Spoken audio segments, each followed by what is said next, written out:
Inumpisahan natin yung vlog gabing-gabi, no? Nag-workout muna tayo ngayong gabi. And then, nag-midnight snack tayo dito sa Jollibee. Oras natin is 11 ng gabi. Sobrang late na natin nakapag-workout. And ayun. Sina Teens and Pixar by this time tulog na yun. So, ang dami naming ginawa ngayong araw na to. Nag-umpisa ng madaling araw. Si Teens at si Pixar meron early baseball game, no, sa UP Los Baños. Ginising ko sila ng alas 4 ng madaling araw.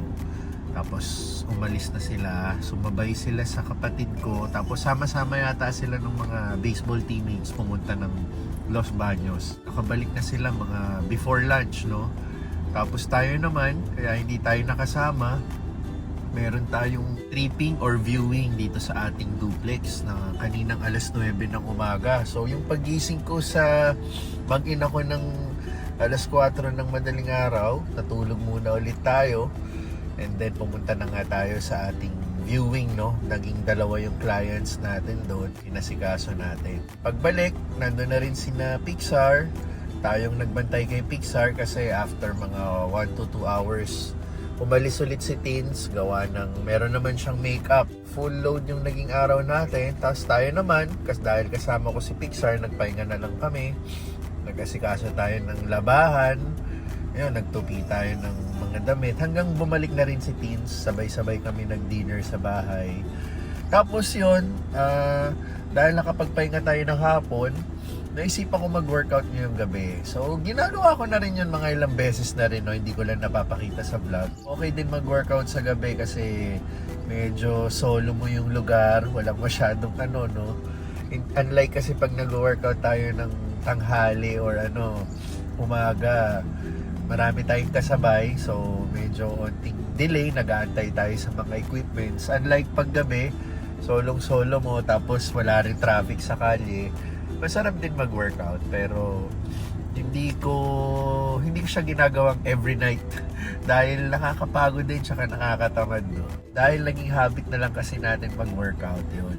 Sinipag-sipag tayo mag-workout ngayong gabi. Tapos yun nga, nagutom tayo, tsumibog tayo sa clip dito sa Jollibee. Tomorrow, ready hit go delivery tayo. So pag uwi, papahinga na tayo dahil maaga pa kami ni Richie bukas.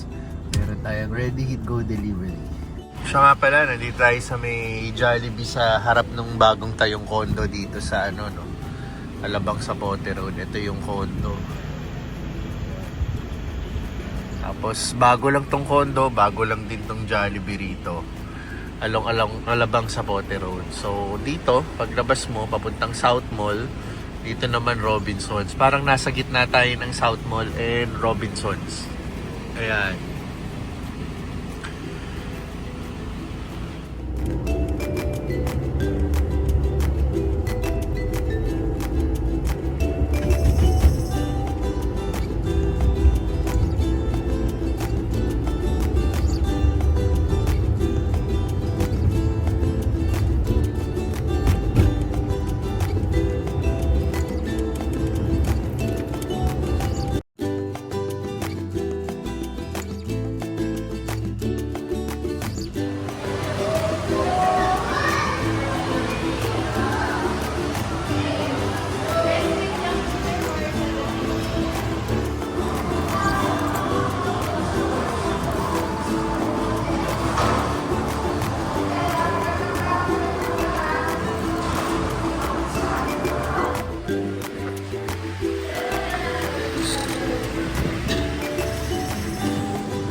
Inumpisahan natin yung vlog gabing-gabi, no?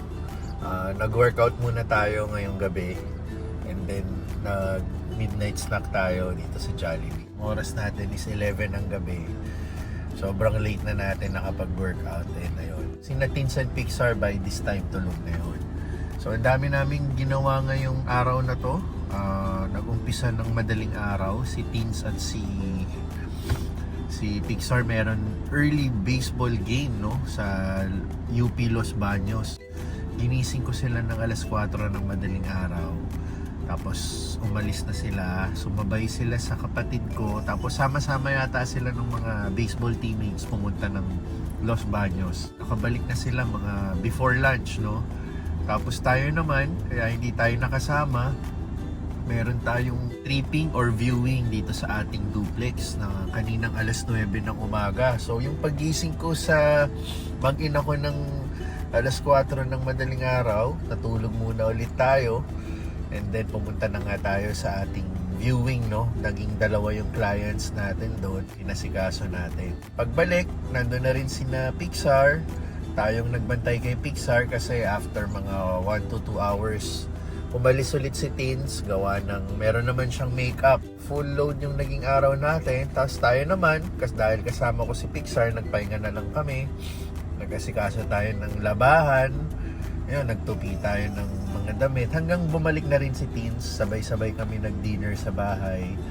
Tapos yun, dahil nakapagpahinga tayo ng hapon, naisipan ko mag-workout ngayong gabi. So, ginagawa ko na rin yun mga ilang beses na rin, no? Hindi ko lang napapakita sa vlog. Okay din mag-workout sa gabi kasi medyo solo mo yung lugar, walang masyadong no?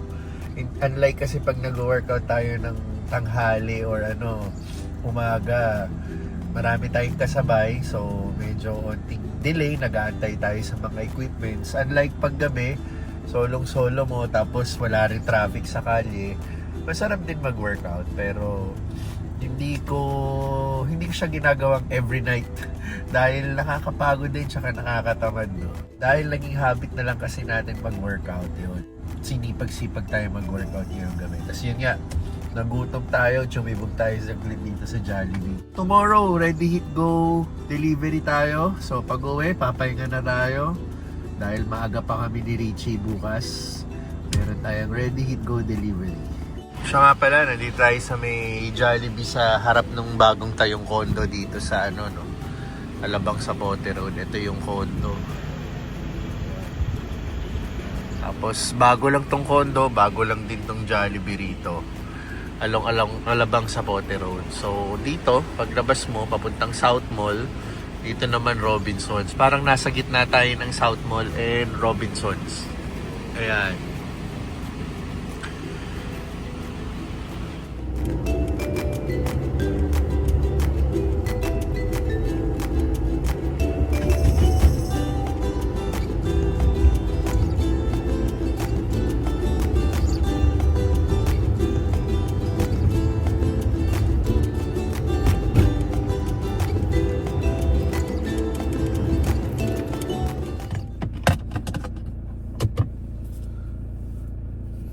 Good morning. Tayo ay ready hit go delivery today, this morning. Ayan. Yan lang. Tapos bandang huli na rin yan. O sige, mababawasan naman yan, tapos ibalik mo na lang sa cooler. Okay. Dami kasi. Marami tayong orders ngayon sa client. So, maraming salamat sa ating mga customers, sa ating mga loyal client at laging sumusuporta sa ating produkto. So, diretso muna tayo ng Alabang. Alabang na rin. Oo. Yung address ni nasa akin. Titingnan ko na lang mamaya, hanapin natin. Diretso to kay malapit. Sige, madali lang yan pag nasa Alabang na tayo.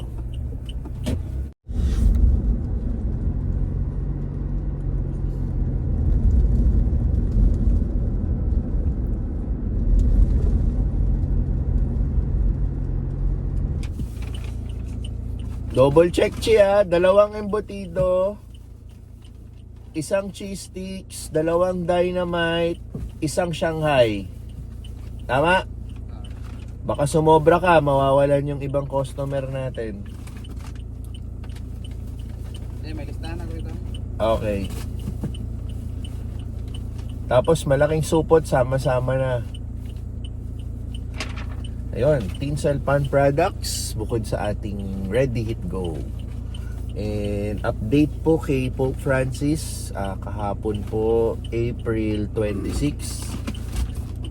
dinala na siya sa kanyang huling hantungan. Marami pong pumunta from iba't ibang mga bansa, mga world leaders, mga ayun, lalo-lalo na mga Katoliko. Tapos binroadcast din siya live over sa kung saang mga streaming YouTube, lahat live siya. So ako, nakanood tayo ng onting live, and then pinanood ko na lang siya later on yung pag-uwi ko kagabi. Nanood ako ng onting highlights ng ni Pope. Hindi pala siya nilibing doon sa hindi pala siya nilibing sa usual niya, no. Yung usual kung saan inaano yung mga Pope, meron pala siyang special request, kaya parang mga bumiyaya pa sila ng mga around 4 miles away doon sa St. Peter Square, no. So ayun, mag-aantay na lang tayo ng ilang days yata para sa susunod na Pope. Magbobotohan po yung mga cardinals. Ito pala yung susunod. Ano nangyari? Ha? Ano nangyari? Kulang? Sira yung plastic. Ayun, nasira daw yung plastic. Doblein mo na lang.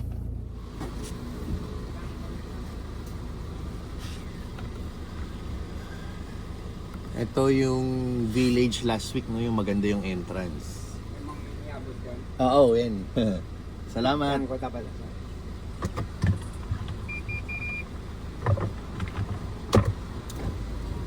Thank you. Hindi pa niya kilala. Ngayon, nakilala niya pagbalik niya. Oo.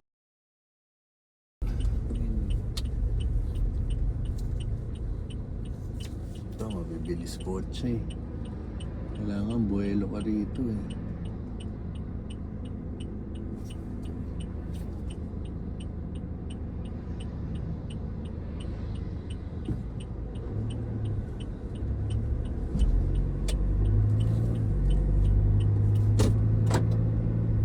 Yan, meron na naman tayong viewing dito sa ating duplex. Yan, bigyan ko lang kayo ng idea. So, nandun yung broker natin, tsaka yung client niya.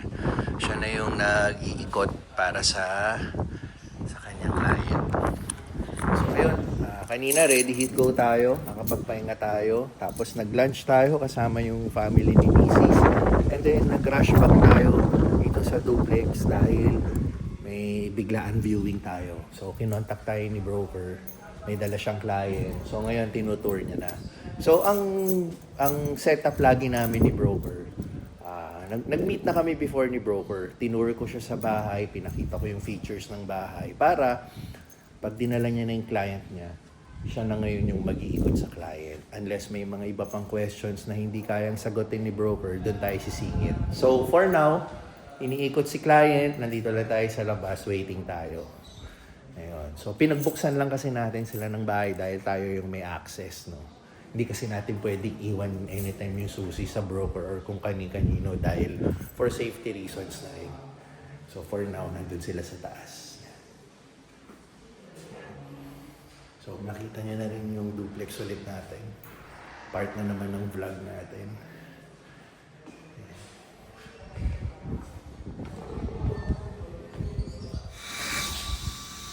Lunes, ako at ang electric pan, portable, dahil sobrang init.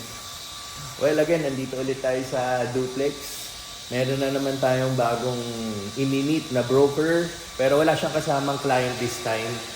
Bagong broker to, gusto niya makita yung unit para makapag-take siya ng pictures and videos para i-present niya sa client niya. So, ang usapan namin is 10 o'clock, magte-10:30 na. Pero nagsabi naman siya siguro mga 15 minutes before na magiging 10:30 yung makakapunta siya ng 10:30. So, okay lang. Ganun talaga, no? Kailangan na lang natin mag-antay. Kasi kailangan din natin sila para mas lalong malaman lahat ng mga buyers na nagbebenta tayo ng ganitong klaseng mga properties. Yan. So, itong itsura niya sa morning. Nandito yung morning sun. Yan. Kahapon, yung may client tayo, no? Hapon yun, mga bandang 2 or 3 p.m. Malilim na dahil syempre yung morning sun wala na. Yung afternoon sun, hindi dito ang tama. Dito na yun sa kabila, sa side. Kaya maganda rito sa hapon. Hindi tirik ang araw. So, tuwing morning lang. And alam naman natin, ang morning sun, healthy din naman sa atin yun. Pero wag na yung mga ganitong oras, yung mga alas 10. Siguro yung mga alas 6 hanggang alas 8 or alas 9. Yan. Okay na okay ang morning sun. Para sa ating vitamin D. Yan. So, ayun. Nag-message na naman yung client, on the way na siya. Siguro nahirapan pa siya pumunta rito, no? Dahil first time niya makapunta dito sa area. So, waiting lang tayo. At buti, may bakan tayong electric pa.